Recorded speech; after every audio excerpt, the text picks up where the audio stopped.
tout est une question de perception et d'état d'esprit et de mentalité, mais si tu fais l'effort de regarder la vie de manière positive, c'est fou.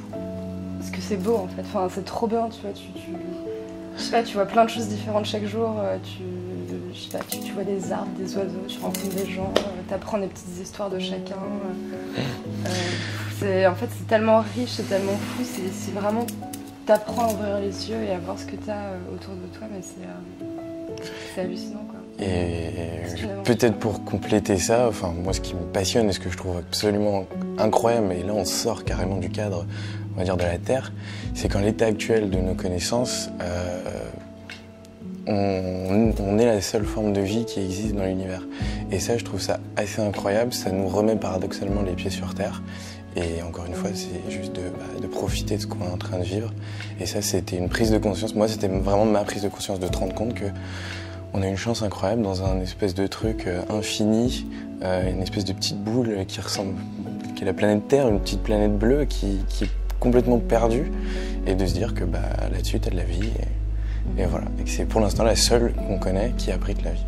Alors, moi, ça va être très simple. C'est mon pote à ma gauche. Bah, moi aussi. Parce que, non, mais vraiment, c'est. Bon, t'as tout dit. Je vous emmerde. Non, mais c'est parce que, voilà, ça fait depuis un petit moment qu'on fait pas mal de projets ensemble. Et puis, juste pour sa tolérance, sa bienveillance et énormément de patience. Et ça, c'est incroyable.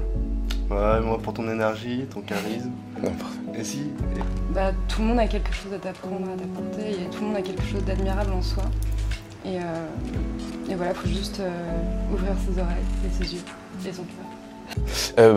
Moi, ce qui me procure de la joie, franchement, c'est juste de me rendre compte que malgré le fait que j'ai que 25 ans, j'ai des fois l'impression d'avoir 13,8 milliards d'années parce qu'on a un accès à la connaissance qui est incroyable et j'ai l'impression de traverser les époques. Quand je lis un bouquin, quand je regarde une vidéo, j'apprends des choses sur des événements qui se sont passés avant, dans le passé, plus ou moins lointain. Ouais, là, je réfléchis.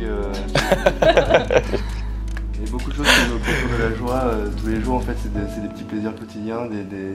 Ça peut être je sais pas, de la bienveillance, d'observer.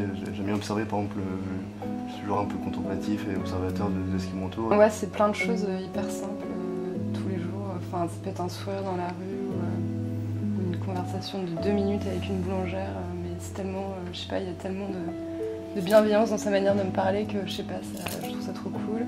Enfin, si on veut vraiment changer quelque chose dans son mode de vie, il faut vraiment y aller petit à petit en fonction de sa motivation, de ce dont on est capable. C'est vraiment petit à petit que ça marchera le mieux, plutôt que de vouloir tout révolutionner d'un coup.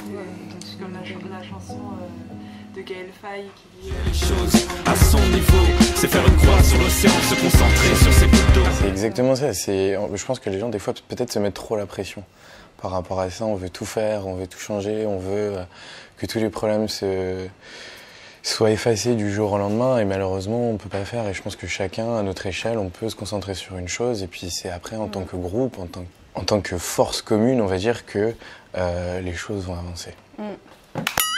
Moi, je m'appelle Jules.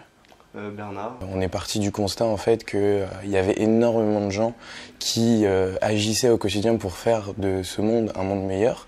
On a monté une boîte qui s'appelle Upspace.social et voilà, on s'est dit on va créer une entreprise qui a un modèle un petit peu hybride dans le but de les aider à communiquer leur message qui est juste incroyable. À travers du coup un média qui s'appelle Heroes.social et en fait à travers cette boîte qui s'appelle Upspace, le but c'est vraiment de rendre durable ce projet de médias. Et en fait on développe du coup plusieurs actions en se finançant grâce au travail qu'on réalise avec les RSE.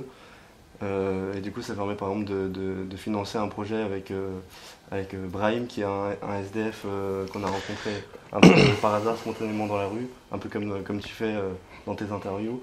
Et finalement on l'a rencontré comme ça, c'est un SDF qui est passionné de vidéo et qui a documenté en fait la vie des plus démunis pendant 5 ans. Et voilà, simplement il n'a pas de matos pour monter les vidéos, il a juste un appareil photo avec lequel il a pu filmer en fait 5 ans de travail. Révélateur de bonne humeur, cache pas ta joie.